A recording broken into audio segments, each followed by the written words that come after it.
좋으신 하나님, 새날의 주심을 감사드립니다. 이 땅에는 참 거짓과 또 음란과 음모와 학대와 여러 가지 부정적인 것이 너무 많은 이런 시대인데, 저희가 몸과 마음이 그런 것에 뺏기지 않기를 원합니다. 말씀이 사로잡아 주시고 또 성령님께서 또 복음이 저희를 더욱더 붙잡아 주셔서 주님에게만 이끌리는 저희들의 삶이 되도록 인도하여 주시옵소서.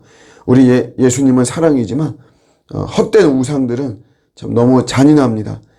우리를 다 파멸로 이끄는 것인데, 그런 것들에게 우리의 마음 또 뺏기지 않도록 하시고 계속해서 오로지 우리의 구주가 되시는 또 그리스도가 되시는 예수님에게만 우리의 시선이 고정될 수 있도록 이끌어 주시고 그런 하루가 되게 하여 주시옵소서.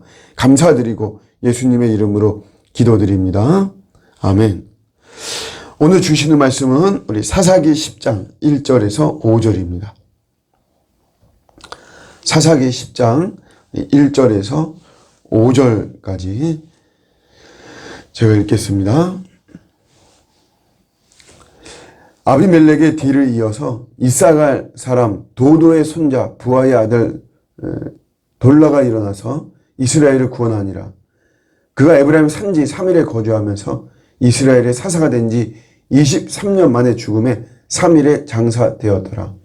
그 후에 길르앗 사람 야일이 일어나서 22년 동안 이스라엘의 사사가 되니라.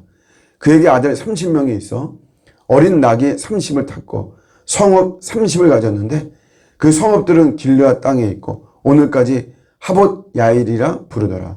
야일이 죽음에 가몬에 장사되었더라. 아멘. 오늘 6번째 사사인 돌라와 7번째 사사 야일에 대한 내용입니다. 뭐 그런 어떤 스토리가 막 있는 거는 이제 아니죠. 돌라에 의해서는 23년을 또 야일에 의해서는 22년을 이스라엘은 평화를 유지했습니다. 합하면 45년이라고 하는 이런 시간이죠. 야일 사사 같은 경우에는 아들이 30명이다. 어린 나귀를 탔고 그 아들들이 또 성읍을 소유했다. 조금 이제 어떤 부정적인 이런 뉘앙스. 여기 이제 나귀를 탔다는 것은 오늘날로 치자면 굉장히 고급 승용차를 타고 다녔다. 각각의 고급 저택이 다 있다라고 하는 거죠. 하나님의 부름을 받아서 소명을 감당하는 그런 역할인데, 이런 어떤 부귀영화를 자식들이 누리고 하는 이런 걸 소개하는 것을 볼 때 긍정적인 것보다는 어떤 부정적인 뉘앙스를 주고 있습니다. 이들이 이제 이스라엘을 구원했는데 좀 독특한 게 두 가지가 있습니다. 하나는 뭐냐면 어느 종족으로부터 이스라엘을 구원했다 이런 말이 없습니다. 보통 다른 이 사사들 같으면 모압으로부터, 암몬으로부터, 미디안으로부터 그들이 이제 이스라엘을 괴롭혀가지고 그래서 하나님께 기도하고 그래서 하나님이 구원해 주시고 이랬는데 상대가 없는 거예요. 요 두 명의 사사는 도대체 어느 나라가 괴롭혔느냐, 그것을 알 수가 없는 것이고요. 또 하나는 하나님께 부르짖었더라 라고 하는 이런 말은 없어요. 보통 보면 궁핍함이 심해서 하나님께 부르짖었다, 학대가 심해서 하나님께 부르짖었다, 이런데 그렇게 하나님께 부르짖었다 이런 말이 또 없는 거죠. 그러니까 종합하면 이런 겁니다. 이스라엘 민족이 그냥 나름대로 그냥 살만한 거예요.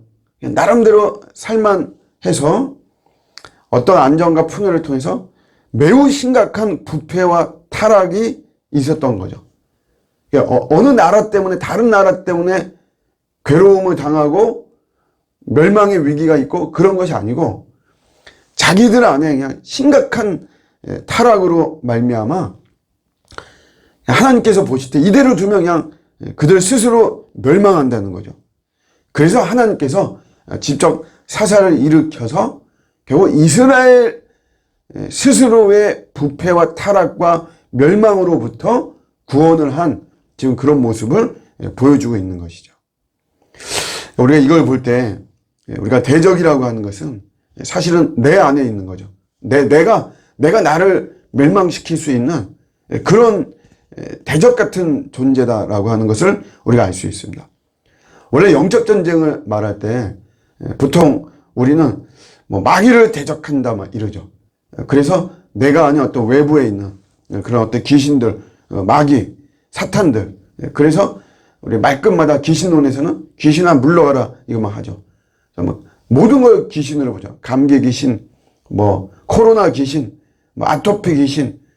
그래서 주로 외부에 있는 이런 어둠의 세력들을 적으로 생각을 합니다. 그런데 원래 영적 전쟁은 정말 그 실체와 또 중요한 거는 바로 내 안에 있어요. 영적 전쟁의 현장, 필드는 바로 내 마음이고 내 생각이고 내 내면입니다. 적을 외부에서만 찾으려고 막 하죠. 문제의 원인을 바깥에서만 찾으려고 하고 그러다 보니까 탓을 하는 것이죠. 남 탓하는 것이에요. 누구 탓하고 시대를 탓하고 이 사회를 탓하고 국가를 탓하고 막 그러죠. 사실 우리 마귀가 노리는 거는 한 평도 안 되는 내 마음입니다. 내 마음에 있는 이 생각이죠, 생각. 마귀는 그런 거를 노리고 그런 걸 통해서 나를 무너뜨리는 것입니다. 그래서 부정적인 생각들, 폭력적인 생각, 음란한 생각, 이기적인 생각, 불결한 생각, 이런 것들을 마귀는 내 마음에 생각으로 집어넣는 것이에요. 가룟 유다 같은 경우에 예수님을 팔아넘길 생각을 마귀가 집어넣었던 것이죠. 창세기 3장에서도 우리 아담과 하와가 타락을 할 때도 불순종할 때도 여러분 그 선악과를 이 마귀가 막 강제적으로 입에 넣은 것이 아닙니다. 나 안 먹겠다고 하는데 하와의 입을 막 뭐 강압적으로 우적다짐하듯이 뭐 고문하듯이 해가지고 입을 벌려서 그 선악과를 입에 집어넣고 그런 게 아니죠. 하나님과 같아진다라고 하는 어떤 달콤한 비전이죠. 거짓 비전. 이거 먹으면 너가 하나님과 같아지고 죽는다고? 절대 안 죽는다. 결코 죽지 않을 것이다. 라고 하는 이런 거짓된 것을 집어넣은 거죠. 아주 소프트하게. 그래서 욕망을 갖게 한 것입니다. 아, 그렇구나. 내가 죽지 않고 하나님과 같아지는구나. 어떤 이 욕망, 욕심들, 이런 거를 집어넣은 것이에요. 우리가 어떤 것을 뭐 훔칠 때 내가 뭐 갖고 싶다 이럴 때도 그냥 훔치자, 훔쳐라. 마귀가 처음부터 그렇게 안 하죠. 그냥 마음속에 아 저거 참 되게 갖고 싶다. 이런 마음을 집어넣죠. 필요하지 않음에도 그러면 아, 저건 나한테 꼭 필요한 거고 저건 나한테 꼭 있어야만 되고 어떻게 있을까 뭐 해서 결국은 훔치거나 사기를 치거나 어떠한 합법적인 것이 아닌 그런 불법적인 결론을 갖게 만드는 내 생각을 해요, 생각을. 그래서 잠언에서는 무릇 지킬 만한 것 중에서 제일 중요한 게 우리의 마음을 지키는 것이 굉장히 중요하다. 이렇게 이야기를 하고 있는 것입니다. 우리 기독교 이제 작가들 이렇게 좋은 글을 쓰시는 분들 이렇게 보면은 생각이라는 제목으로 책이 많이 쓰여져 있어요. 생각하는 그리스도인, 또 생각하라, 생각의 힘. 생각이라는 이런 단어를 많이 쓰는데 그 이유는 뭐냐면 생각이 굉장히 중요하다 이거죠. 뭔가를 생각하는 거예요. 그러니까 여기에서 영적 그 전쟁이 일어난다는 것이에요. 아까도 생각을 집어넣는 거잖아요. 그러니까 우리가 어떤 뭐 생각 없이 우리 사람들이 실수할 때도 넌 도대체 생각을 한 거냐 안 한 거냐 이러죠. 생각이 없으면 우리가 헛된 것을 저지르게 되는 어떤 이런 모습이에요. 영적 전쟁은 외부에서 일어나는 것이 아니고 내 안에서 일어나는 것이고 내가 내 마음을 지키지 않을 때 내 생각을 지키지 않을 때 우리는 스스로 무너지게 되는 것이다. 그래서 우리가 무엇을 보느냐, 이게 되게 중요한 것이고, 무엇을 듣느냐, 이게 되게 중요한 것입니다. 아무거나 내 눈에 다 보인다고 해서 다 보고, 사람들이 뭐 좋다, 재밌다, 그런다고 해서 다 보고, 또 다 듣는 것도 마찬가지죠. 가려서 듣고, 뭐 누가 험담하고, 뭐 하고, 비난하고, 이런 거 들을 필요가 없는 것입니다.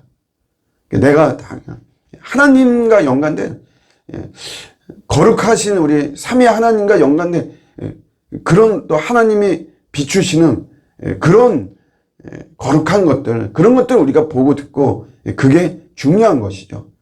그것이 바로 우리의 생각을 지키는 것입니다. 영적 전쟁, 우리가 바깥에서만이 아니라 가장 치열하게 일어나는 것, 또 나를 망하게 하는 것은 바로 내 자신의, 우리 마음 안에 있다. 오늘도 우리의 마음을 잘 지키고, 이런 가운데 하나님의 평화가 또 넘치고 올바르게 살아가는 저와 여러분들의 오늘 복된 하루가 되시기를 주님의 이름으로 축복합니다. 아멘.